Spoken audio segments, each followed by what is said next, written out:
let's keep talking about squad weapons.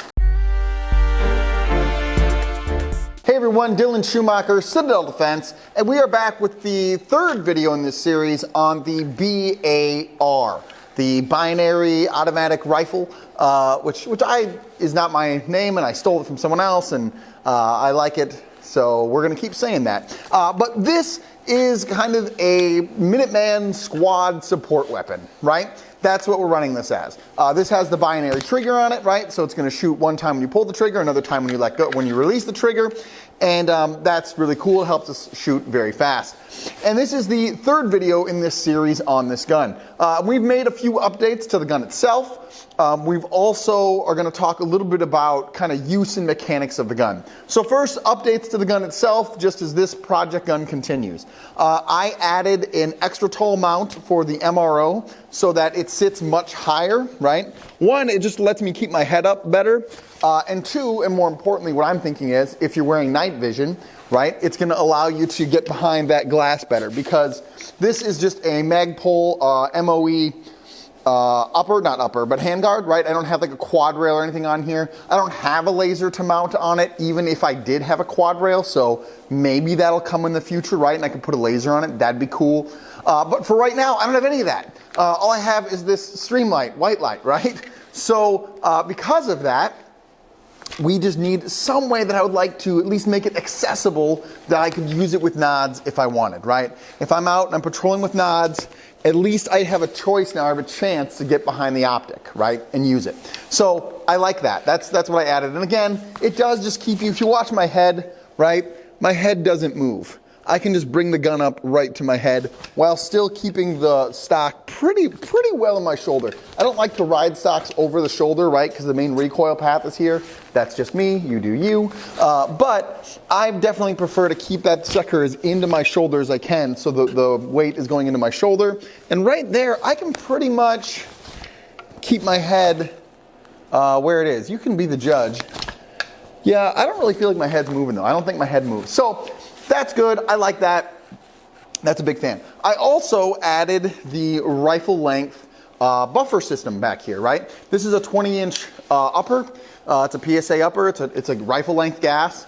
And I want this gun to shoot as smooth as possible. So I added the rifle length buffer tube back here. Now, I haven't shot it since I've done that, okay? So we're going to see, but I'm sure it's going to be very smooth. I mean, you can just hear it. Look at how little effort look at that. Oh, it's so butter smooth. I'm excited to, probably also because I got that good gun jelly lube on there, available at CitadelDefense.com. So, or CitadelDefenseMN.com. Anyway, between the lube and the gas system, right, I expect this gun to shoot super smooth. I do have the Huxworks flow-through can on there. So, back pressure is going to be increased when you add any can. That being said, right, this is supposed to add the least amount of flow through, or excuse me, the least amount of back pressure because it's supposed to flow through more.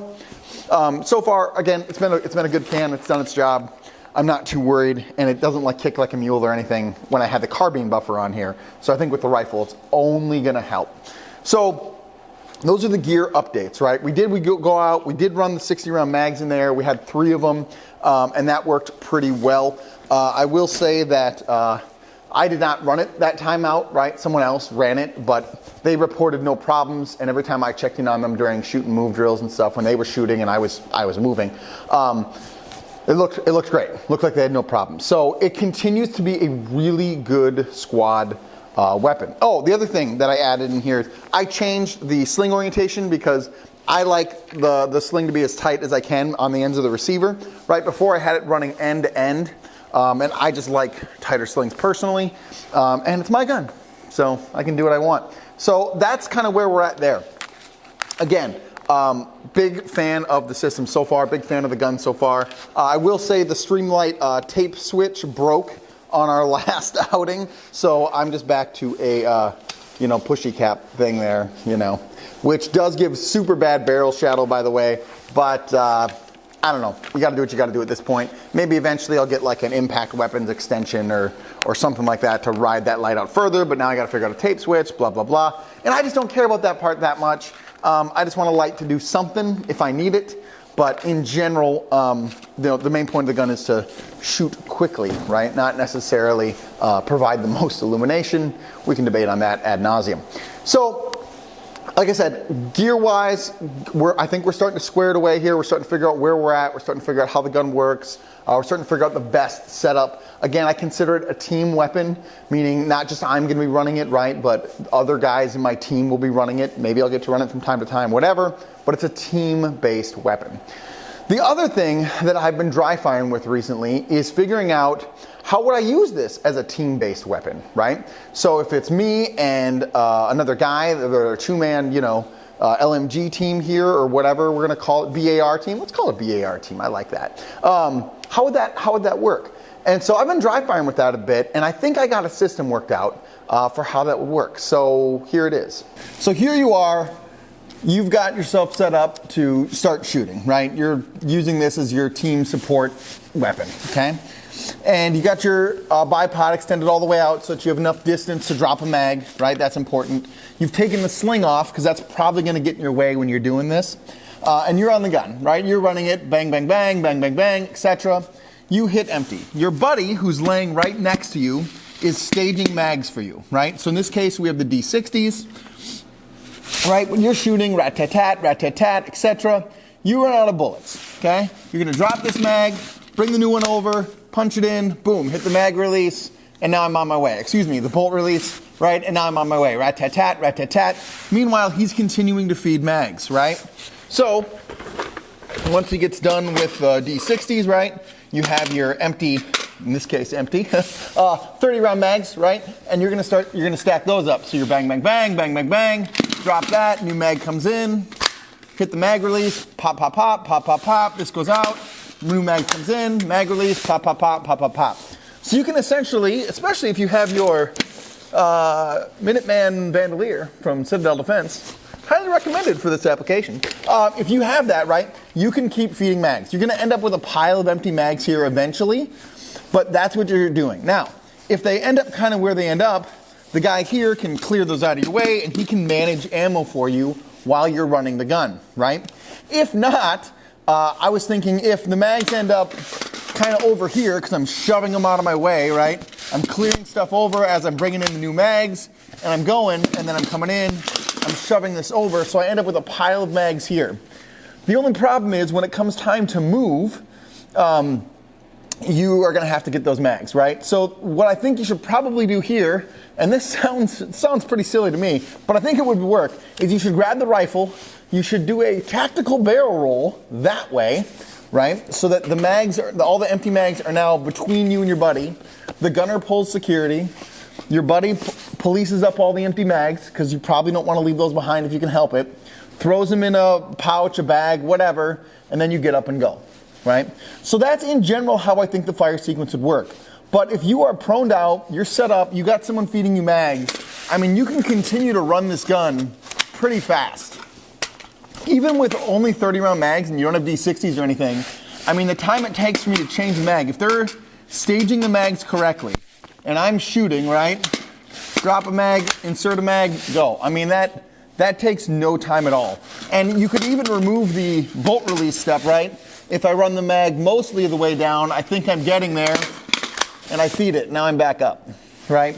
And again, if it's just 1, 2, 3, pause, 1, 2, 3, pause, 1, 2, 3, pause, 1, 2, 3, and now I'm back up, boom, 1, 2, 3. And so really, you can do it in between your pods. So you could you could put out a pretty consistent volume of fire. Like consistent enough that reloading won't be the stoppage. You'll probably overheat your gas port or make your suppressor glow too hot or something before you'll actually have ammo be the holdup, right? You might run out of ammo, that might happen, but the reloading process itself isn't going to be the thing that slows you down if you have someone that is feeding you ammo and you're able to consistently just keep the mags coming, right? You'll run out of ammo first, you'll burn the upper out first, you'll have other problems before you have a problem of feeding the gun. So I think this would be a very effective way to team run the gun, and in order to use it more as like a squad-based weapon and have it run that way. I think you'd be able to, with 2 people and a bunch of ammo, you'd be able to run this gun very, very effectively. So again, that's a system if you're, you've been able to, you're going to be in a defensive position, you're able to place yourself, or you're getting the gun set up, right? So you're going to get it set up, you're going to get the legs out, you're going to get prone, and you're going to start to really run the gun now. That, I think, would be the best way to do it. Again, I've only dry fired this. I haven't got out and run this with someone else, but I really think that'd be the way to do it, because like I said, when you run that system, reloading no longer becomes a barrier, right? You're able to consistently feed the gun. Now the barriers are things that everybody else has to deal with, like don't burn the barrel out, don't burn the gas tube out, how do you carry enough ammo, right? Like all the other practical logistical considerations are things you could do. And if everybody in your team carries an extra 3-4 mags or whatever, and when the pew-pew starts, they're all dropping those mags with your BAR guy, right? So he's just got a stack of 10, 20, 50 mags there.